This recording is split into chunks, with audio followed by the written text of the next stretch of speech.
You want me to put that on my Tudor?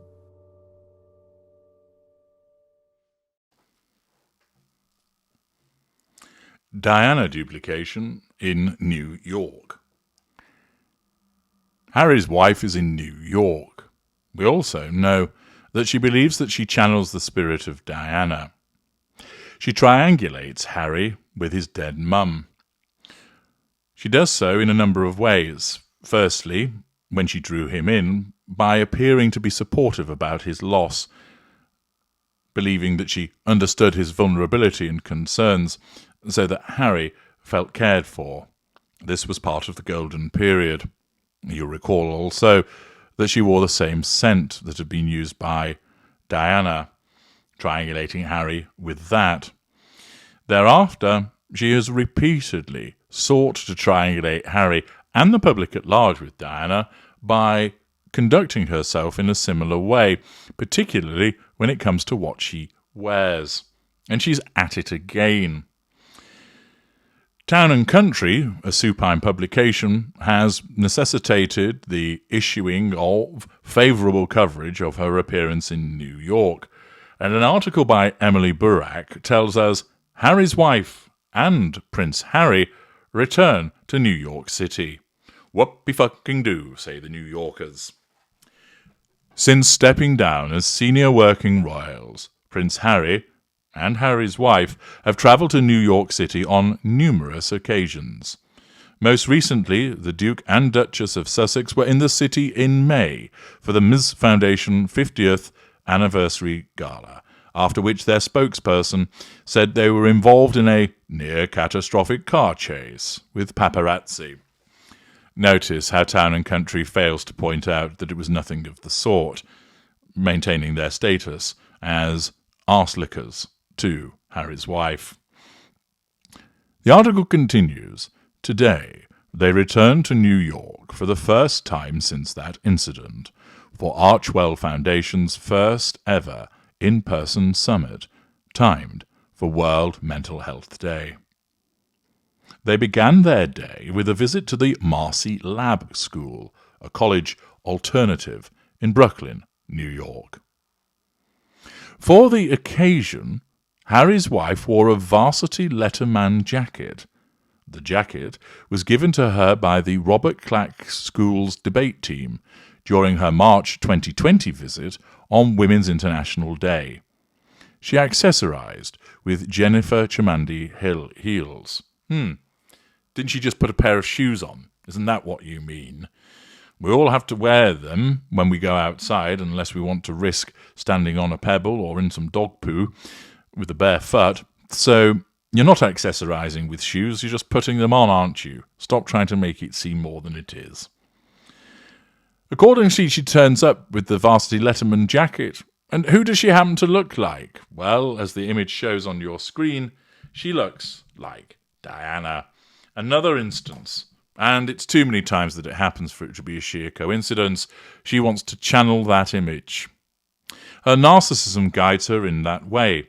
I've spoken before about the fashion choices that Harry's wife makes, whereby she would poo-poo the advice of a stylist, and it shows as a consequence of her many fashion tragedies that she's worn, ranging from poo emoji hat, one of our jows is missing, Kermit Goes to Church, Fridge by Valentino, Tent by Army Surplus, Grandma's Bedspread, Zebra Crossing by Grift, Overripe Burst Tomato Lady, amongst others. This is all demonstrative of the fact that as a somatic narcissist, she believes she knows what suits her best. She believes that she looks sexy, delicious, alluring.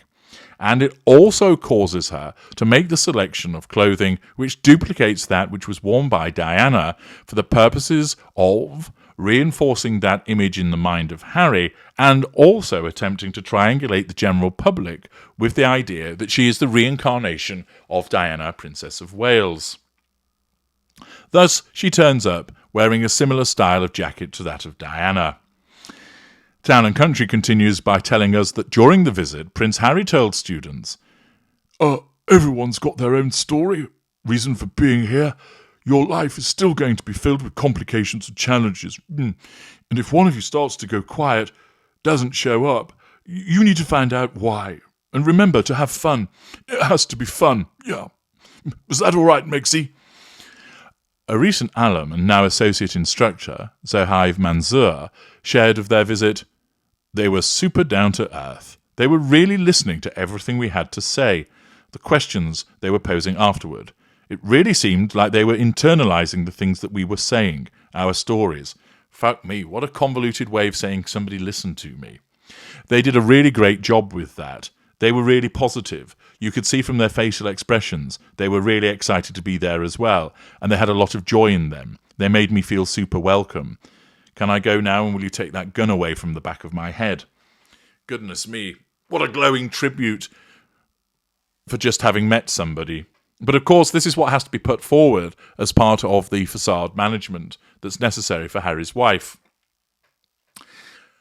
Mayor Bhattacharjee Marcantonio, the chief program officer and co-founder of the Marcy Lab School, spoke highly of the royals after their visit.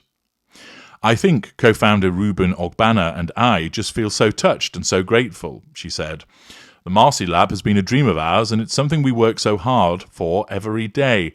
To have their support, not just financially and the investment that they made in Marcy, but for them also to take the time to come to the campus is such a generous act of just belief in us, belief in our students and the work that we do. And so it's totally a beyond wildest dream moment to be able to have them here and just, I think, both feeling so grateful for all of it."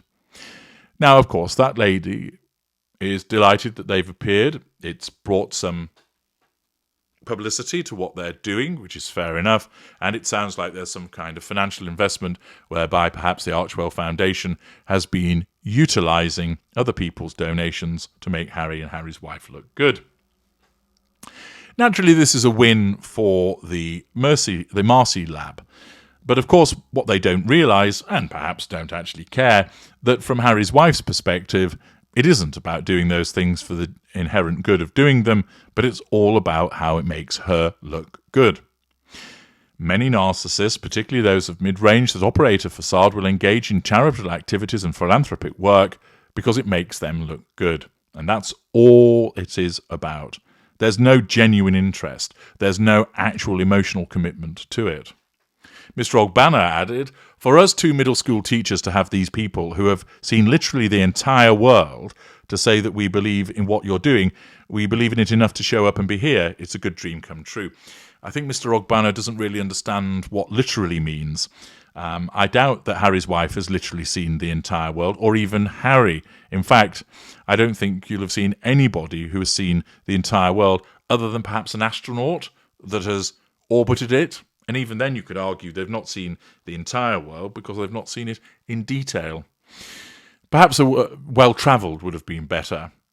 But here's Harry's wife turning up as part of the facade management, having photos taken with the various students and stopping for mugshots with the two co-founders. All good publicity for her, and all part, of course, of her drive to rehabilitate her image.